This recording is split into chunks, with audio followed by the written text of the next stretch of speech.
E padre, agora a gente vai falar do nosso quadro Bem Viver, porque hoje é direcionado a você que tem uma criança autista em casa, né? Que seja um sobrinho, um filho, um neto e passa por alguns desafios que essa condição impõe. Você sabia que os autistas possuem alguns direitos e benefícios do INSS? Quem está aqui para conversar com a gente sobre esse assunto, esclarecer as dúvidas, é o nosso amigo advogado Max Godoy. Bom dia, Max, seja bem-vindo. Bom dia, Letícia. É sempre um prazer estar aqui, né? Ouvindo as ligações e associando ao tema que a gente vai falar hoje, né? Tanta gente com dificuldade, mas com alegria, né?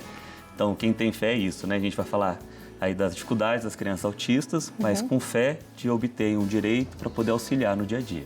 Queria que você começasse falando com a gente quais os direitos que umas crianças, né, não só crianças, né, que uma pessoa com transtorno do espectro autista possui, que muitas vezes a gente também não sabe. Sim, exato. Então, um marco muito importante foi em 2012, uma lei que entrou em vigor incluindo o transtorno do espectro autista como deficiência. Então, legalmente, nós não temos aí dúvidas se é ou não deficiência, tudo bem? Então, foi incluído na lei como deficiência, ponto final. Então, todos os direitos que qualquer outro deficiente tem, aquele autista também tem direito, tá joia? E quando a gente fala todos os direitos, ele se amplia para todos os ramos do direito, tá joia? Então, a gente tem que fazer valer esses direitos de várias maneiras e a gente tem muita lei, né, que garante direitos. Então, a gente está aqui hoje para poder falar alguns deles. Além de filas preferenciais, atendimento preferencial, eu queria começar por um pouquinho diferente, que pouca gente sabe, que é a questão de shows e casas artísticas, né? A lei, ela impõe um 50% de desconto, tanto para a pessoa autista, quanto para o acompanhante. Então, o acompanhante também tem direito, porque a gente vai falar agora um pouquinho mais para frente da parte de saúde, né? Uma parte um pouquinho mais densa, mas queria trazer essa informação também de lazer, né? Sim. Que é importante tanto para o acompanhante, quanto para aquela criança, que hoje o nosso foco é criança. E muitas vezes as famílias se privam, né? Sim, de levar um teatro, às vezes, né, um show, de repente, que assim, que é próprio para a criança, por achar que não E a questão tem do direito, ambiente adequado, Sim. né? Então, por exemplo, hoje em estádio de futebol sempre tem um ambiente reservado à criança autista, né? Com uma limitação sensorial, de som, de barulho. Então, lembrando que é bom sempre buscar a casa antes, porque alguns lugares nem cobram para aquela criança autista, né? Para aquela pessoa autista, que vai poder, além de ir de graça, o seu acompanhante com 50%. 50%. Então, a primeira dica é uma dica de lazer. Levar a né? documentação toda certinha, Sempre né? levar Algum um laudo médico com CID e com assinatura do médico, né? Carimbo e assinatura. Então, não é necessário um laudo extremamente complexo, porque aquele que vai ler também não vai entender, né? A segunda dica também é ter a carteirinha, né, da pessoa autista. Para quê? Para poder comprovar de forma mais fácil. Então, você vai buscar ali a prefeitura, a parte de saúde da sua cidade, para obter essa carteirinha. Então, tanto em vagas, né, aqui no santuário nós temos, né, o símbolo ali do cadeirante, o símbolo do autista, agora nós temos o símbolo das deficiências que não são visíveis, né? Sim. Então, tudo isso é muito importante. E muitas vezes também eles usam até um colar, né? Sim, Que o colar já de identifica, girassol, sim, a gente vê muito... E o colar também do símbolo dos autistas também. Espectro autista, né? Isso. A gente está falando autista, combinar, né? A gente poder falar da pessoa autista, em vez de falar transtorno do espectro autista, né? Mas todo mundo sabe o termo técnico correto, né? A segunda questão é a parte médica, né? Nós sabemos que tem que ter todo o aparato médico fornecido pelo Estado, tanto as terapias, quanto os medicamentos, quanto fralda, né? A gente sabe que muita criança, embora esteja em uma idade avançada, ainda utiliza as fraldas. Então, é importante saber que o governo precisa fornecer esses medicamentos. Isso a gente está falando no mundo ideal, né? Infelizmente, a gente sabe que tem muita escassez de fornecimento de medicamento, material e de terapia muito difícil. Tem prefeituras que não tem, né? Não tem. E aí entra no terceiro ponto, né? Que é o direito de receber um salário mínimo aí do INSS para aquela criança autista que tem baixa renda. Então, a gente vai entrar mais para frente no tema, né? Mas eu sempre digo, às vezes a briga para conseguir um BPC-LOAS, né, que é o que a gente está falando, é menor do que conseguir uma terapia, do que conseguir um agendamento. É mais rápido conseguir o benefício. Exato. Então, embora o dinheiro do BPC não seja tecnicamente para usar em terapias, em medicamentos, acaba ajudando. A gente sabe que o pai e a mãe vai fazer isso, né? Então, a nossa procura é assim, doutor, eu não consigo agendar, mas para 2024, né? Como que meu filho precisa de tratamento hoje? Então, essa linha de estratégia, vamos buscar um benefício previdenciário que vai ser mais rápido e você vai conseguir, com aquele dinheiro, utilizar para o bem-estar do seu filho. Auxiliar uma parte, né, do Exato. tratamento. A gente sabe que é um tratamento multidisciplinar, né, com N terapias. 1.320 não dá. Né? Não dá para fazer tudo, né, Letícia? Sim. Então, vai ajudar, vai contribuir. Então, eu queria passar primeiro por esses 3 direitos, né? Um de lazer, um de saúde e um relativo aí ao INSS, para ajudar na renda da família. Vamos começar, então, falando um pouco mais sobre o BPC. Como que as famílias conseguem, né, podem pleitear esse benefício? Sim. O BPC LOAS, a gente já esteve aqui no programa, né, falando só do BPC, né? E ele é um benefício assistencial, assim como um Auxílio Brasil, né, um Bolsa Família, que agora voltou. É assistencial, então ele independe de pagamento de INSS, não precisa pagar. Com relação à criança, é óbvio que ela nunca pagou INSS, então está dispensado. Tem que ter uma deficiência ou ser um idoso, né? Mas hoje a gente está falando aqui do deficiente, no caso autista, e ter uma renda inferior a 1/4 do salário mínimo, igual ou inferior. Para ficar claro o exemplo, se tem 4 pessoas na casa e ganham o salário mínimo, aquela família pode ter direito, correto? Quais são os caminhos? Primeira coisa, conseguir o laudo médico. A gente sabe que é a primeira batalha do pai, da mãe, da criança autista, porque é uma equipe multidisciplinar, né? Então, tem o psicopedagogo, tem todos os médicos, eles ficam investigando até chegar ao laudo. E a gente sabe que, na prática, se não buscar aí a rede privada, é muito difícil de conseguir. Fica 2, 3 anos muitos anos, às vezes, para conseguir um laudo. Exatamente. Então, mas a primeira coisa é essa, né? Quem está aí nos assistindo e tem uma criança que está em fase de investigação, né? Busca primeiro conseguir um laudo médico, onde conste ali qual é a condição real daquela criança. E a segunda parte é a questão da renda. Se você se enquadrar na renda, você tem que se inscrever lá no CadÚnico, né? Tem que estar com o CadÚnico inscrito e atualizado, né? E aí buscar perante o INSS. E aí a gente conversava aqui antes de entrar no ar, né, da questão do nível, né? Do nível de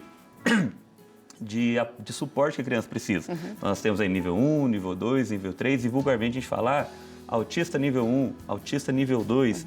Na verdade, todos são autistas. O nível é de suporte. O quanto aquela criança ela precisa de um acompanhante nas atividades diárias. E lá no INSS, eles acabam negando quase todos o nível 1. Que ele entende... E só uma dúvida, no INSS, a criança precisa ir também? Tem que fazer uma perícia médica e uma perícia social.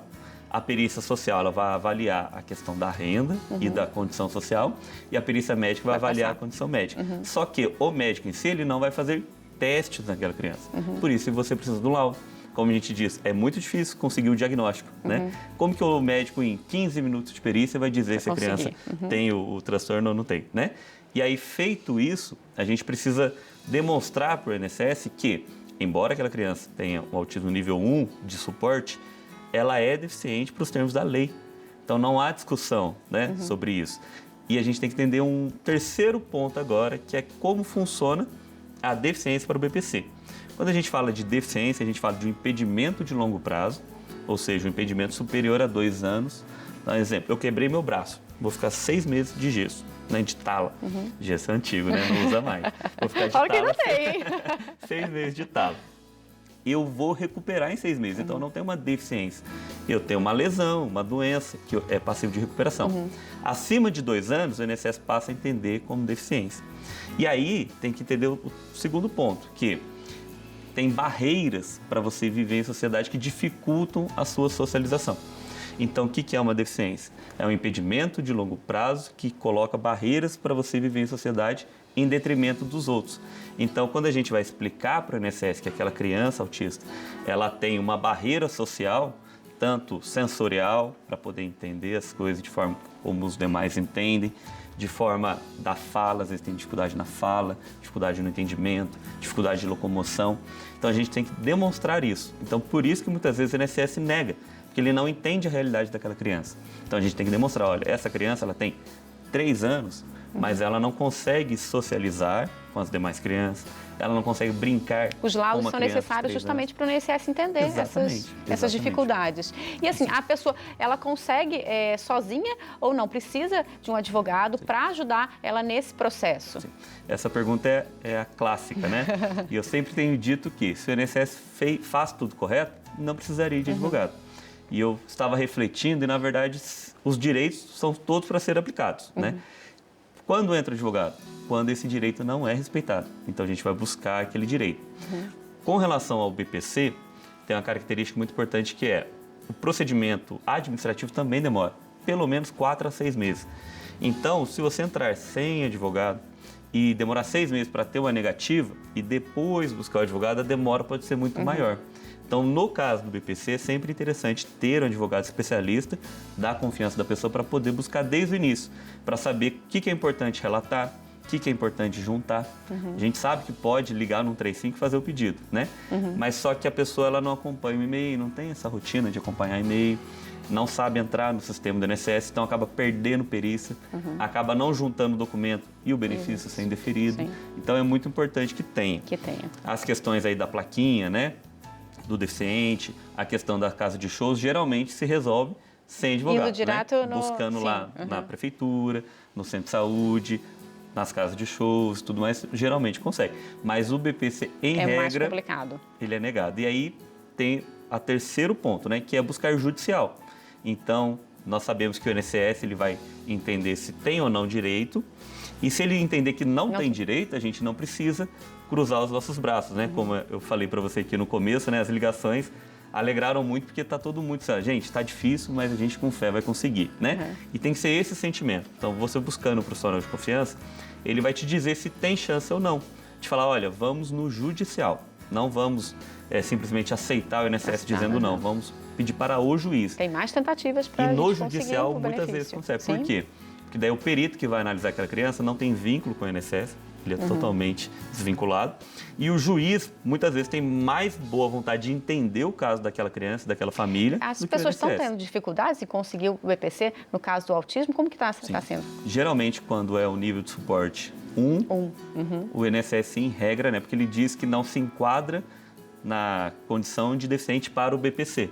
Então, ele não está falando que não é deficiente, está dizendo que para o BPC não se enquadra, que é aquela questão que eu falei das barreiras, né? Então, você tem que demonstrar para o juiz, para o INSS que, olha, embora seja um nível 1 de suporte, essa criança tem essas dificuldades, né? Ela precisa de um professor acompanhando, geralmente a mãe deixa de trabalhar para poder ficar com a criança, o pai vai trabalhar, acaba tendo uma renda só na casa. Né? E esse BPC é por quanto tempo? Né? Pode ser assim para toda a vida da criança ou tem também um período? O BPC, ele tem aí, enquanto mantiver as condições, mantém o BPC. O importante é conseguir o BPC, ótimo. A cada 2 anos você vai atualizar o CadÚnico. Então, como eu disse, é a deficiência mais a questão da renda. Né? Então, se a sua família tem 4 pessoas, e só, vamos colocar, o pai trabalha 1.320. Está dando certinho, 1/4 para a família. O pai ganha um aumento, vai ganhar 1.800. Esse patamar vai aumentar e vai perder direito ao BPC. Tá? Uma outra informação muito importante é que na casa pode ter mais de um BPC. O INSS vai dizer que não, porque um já recebe, e ele vai querer somar na renda. Só que o valor do BPC não soma na renda. Então, um exemplo, o pai trabalha 1.320, mãe, 2 filhos. Um filho já foi diagnosticado, já recebe BPC. O outro filho tem o diagnóstico também. Então pode receber. O que a família faz? Nem busca, porque o outro já recebe. Não, a única renda para fins de BPC é o salário do pai. O BPC daquela criança não conta, então pode ter salário do pai e 2 BPC para os filhos, 3, 4 e aí por diante, tá? Perfeito. E isso vale para idoso também, tá? Se tiver 2 idosos na casa, eles podem receber o BPC. Ah, maravilha. Tá? Agora vamos falar um pouco sobre a questão da medicação. Sim. Né? A medicação geralmente é em farmácia de prefeitura, né? Isso, Geralmente é assim. E também, os autistas também têm direito, têm que levar o laudo, como que funciona? Sempre levando um laudo, né, um laudo médico e uma prescrição médica. E uma dica muito importante é não colocar o nome do remédio, mas sim a medicação, né? Nós não somos médicos, né? A gente vê lá, dipirona. Qual o composto, né? Eu não sei se dipirona é o remédio ou se dipirona é o composto, mas pedir para o médico na hora de dar ali a receita médica, colocar a medicação, não o nome do balcão, para conseguir, porque lá vai ter vários nomes de remédios, né? E eles vão poder fornecer. E aí entra aquele ponto também, né? Não pode negar, né? Tem que fornecer. A gente sabe que existe falta, tem que ter um pouco de bom senso também, né? Não é tudo para ontem, mas tem que ser exigido. Se não for cumprido, pode buscar a Secretaria de Saúde, né? pode buscar o Ministério Público também, que é muito importante, ou a Defensoria Pública. E aí, se for um medicamento de alto custo, que às vezes é necessário também, pode ser buscado também por esses meios, tá? Perfeito. Tem direito. E agora a gente falar um pouquinho também com relação à escola, né? A gente sabe que às vezes tem muitas famílias que têm dificuldade. Quem tem uma criança, né, um jovem autista, eles têm também direito a ter um acompanhante em sala de aula. Tem sim. E não pode negar a matrícula da criança, né? Então, como eu disse, são direitos adquiridos, né? Não tem dúvida quanto a isso. É claro que as escolas vêm se adaptando para melhorar essa condição. E o acompanhante não é que o acompanhante ele vai traduzir a atividade para aquela criança, ele vai ajudar na interação, né? É um profissional que deve ter a qualificação para poder ajudar que a criança se intere melhor com seus colegas e os colegas com ela, para poder ajudar na realidade dela. Não pode negar a matrícula daquela criança e, se for negado, isso também pode ser buscado, porque é difícil acontecer, tá? Porque pode até configurar como crime, né? Mas é buscar os órgãos públicos, principalmente para Defensoria, para exigir mesmo que tem. Exatamente, Secretaria de Educação. Né? E a gente sabe que às vezes, assim, na rede pública é muito mais fácil, né? Sim. Geralmente tem muito mais profissionais qualificados, né? E já que fazem esse trabalho. Sim. Na rede particular, que muitas vezes, infelizmente, a gente sabe que também tem muita dificuldade, a gente acaba falando aqui, né, para as pessoas mais simples, que têm mais dificuldades, mas os pais aí que têm uma boa condição financeira também não têm uma dificuldade menor, né? A dificuldade é igual, só que são outros problemas. Por exemplo, nem está aqui na nossa pauta, né? Mas a questão das terapias, né? Sim. A ANS, ela impõe terapias, o mínimo de terapia. E aí o plano de saúde vai falar que é o máximo, né? Eu não sei que o número, mas, por exemplo, são 30 no mínimo, não é o máximo, né? E aí o plano de saúde vai querer negar, falando, não, esse aqui é o máximo que impõe. Não, está lá, é o mínimo. Então, a gente tem que falar para todos os públicos, né? Sim. Então, essa é a grande questão. E medicação também pode ser buscada até por um advogado particular que atua na área para poder buscar o medicamento de alto custo para aquela criança.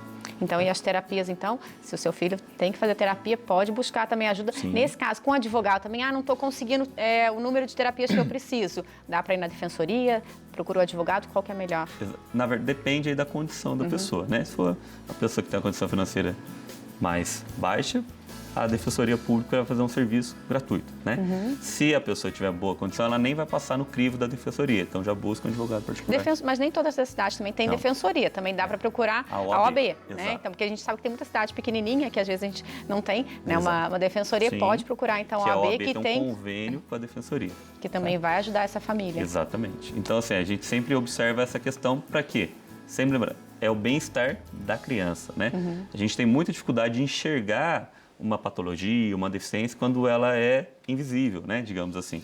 Então, a gente sabe que esse esforço é muito grande, o preconceito, infelizmente, é muito grande, né? A gente está falando aqui para criança, mas com adultos também, que não conseguem se inserir no mercado de trabalho. Empresas com mais de 100 funcionários têm que ter uma vaga destinada a eles. A gente está falando bastante em criança, mas e quando o autista ele já é mais velho, também esses direitos todos são aplicados também? Todos são aplicados. A gente está falando hoje da criança porque é mais vulnerável, né? Não tem, se não for a mãe e o pai para buscar por eles, ninguém fará, né? Mas para o adulto segue as mesmas regras, tá? E, infelizmente, no adulto ainda mais complicado. Mais complicado, imagino, porque às vezes como o senhor estava falando, não é visível, né? Muitas vezes, que daí as pessoas não tem... Eu sempre dou o exemplo, se tiver um carro quebrado aqui no estacionamento e eu tiver com a tipóia, né? De novo, eu com o braço quebrado, né? Doutor, ajuda a empurrar? Fala, não, tô com o braço quebrado. Todo mundo vai respeitar.